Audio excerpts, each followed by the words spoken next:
E um modo de você fazer isto é uma técnica que você vai fazer viajando para o futuro. Você vai pegar e escrever uma carta para o seu melhor amigo ou amiga, datada de agora a 6 meses, do dia que você está assistindo isso aqui, você coloca 6 meses para frente, e a pessoa pode ser até falecida, já não faz diferença, e você vai escrever uma carta contando para essa pessoa o que aconteceu de bom com você nos últimos 6 meses. E você escreve com o verbo no passado, como se já tivesse acontecido, só que é para frente. E você guarda essa carta e você lê essa carta 2 vezes por mês. E você vai ver que você estará criando o seu futuro. Você acabou de fazer, quando você escreve essa carta, você acabou de fazer as suas escolhas. Mas cuidado com aquilo que você escrever, porque aquilo que você colocar lá, provavelmente vai acontecer. E nada é de graça no universo. Tudo tem um preço. Até lá.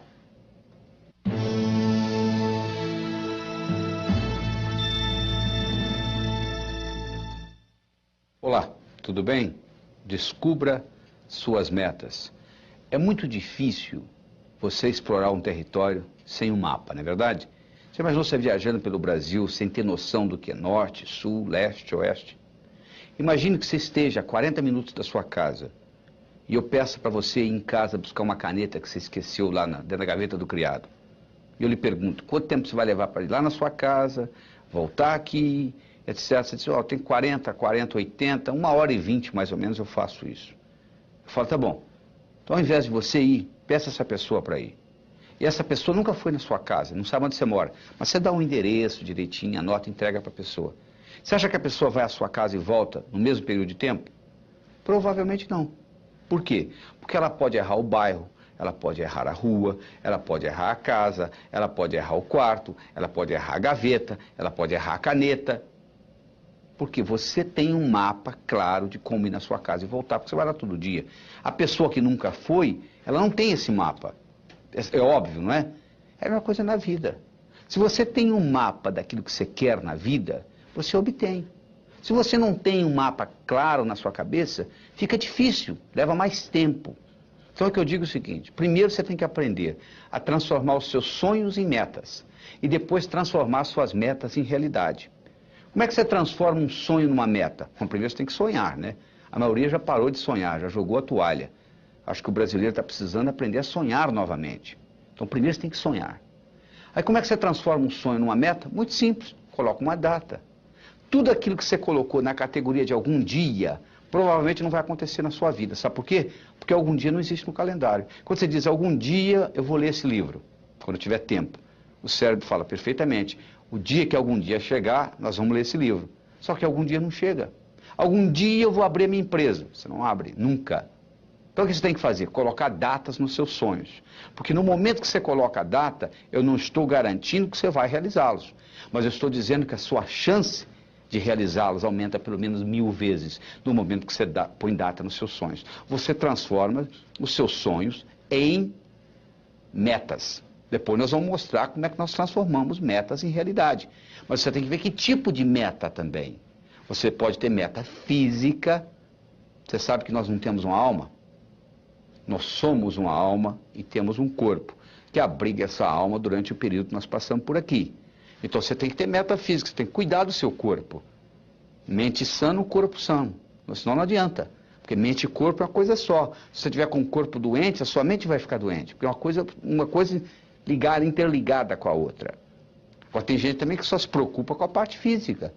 O cara que faz, um indivíduo que faz musculação, ele gasta 8 horas por dia numa sala de musculação, anda todo cheio de músculo e quando ele chega aos 50 anos de idade ele entra em depressão, porque todo o ego dele está na musculatura. Você não pode ficar só no físico também.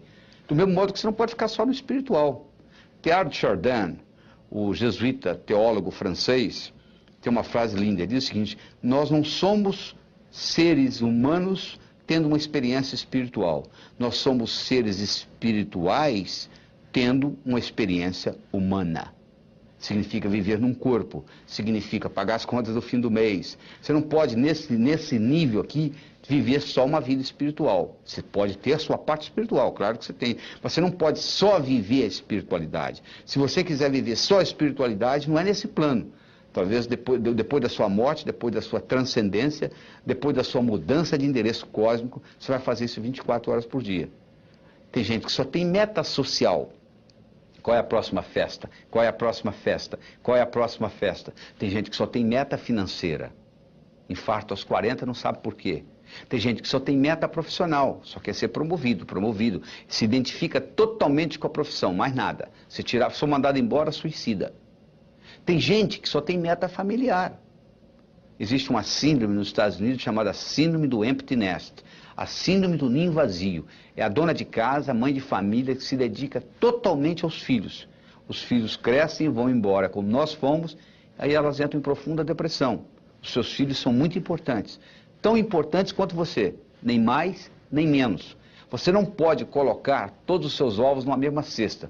Porque alguém vem, carrega a cesta, você fica sem ovos. Você tem que ter metas mentais. Mas não adianta você ter só meta mental. Não adianta você ler a enciclopédia britânica de capa a capa e não poder nem balançar a cabeça para o conhecimento não sair do lugar e você não implementar. O que adianta o conhecimento sem implementação? É inútil. Além de você ter todas essas metas, você tem que ter uma coisa mais importante do que metas, que costura tudo isto, que chama-se finalidade de vida. Por que você está aqui? Tem gente que está aqui como tubo. Come, bebe e vai ao banheiro. Come, bebe e vai ao banheiro. Come, bebe e vai ao banheiro. Tubos humanos. Você veio aqui para uma função mais nobre do que essa. Então você tem que estar sempre questionando. E a melhor hora de você questionar isso é antes de dormir.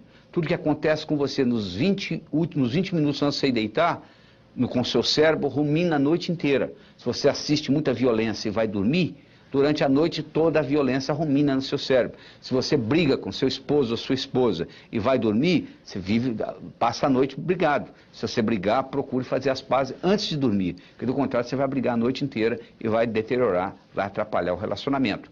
Então, se você fizer uma pergunta para você mesmo, durante 7 dias seguidos, qual é a minha finalidade de vida, e for dormir, durante o sono, o cérebro vai ficar ruminando essa pergunta. E talvez quando você estiver tomando café da manhã ou dirigindo para o trabalho, virá a resposta. No momento que você descobre a sua finalidade de vida e você alinha as suas metas com a sua finalidade de vida, o universo passa a conspirar a seu favor.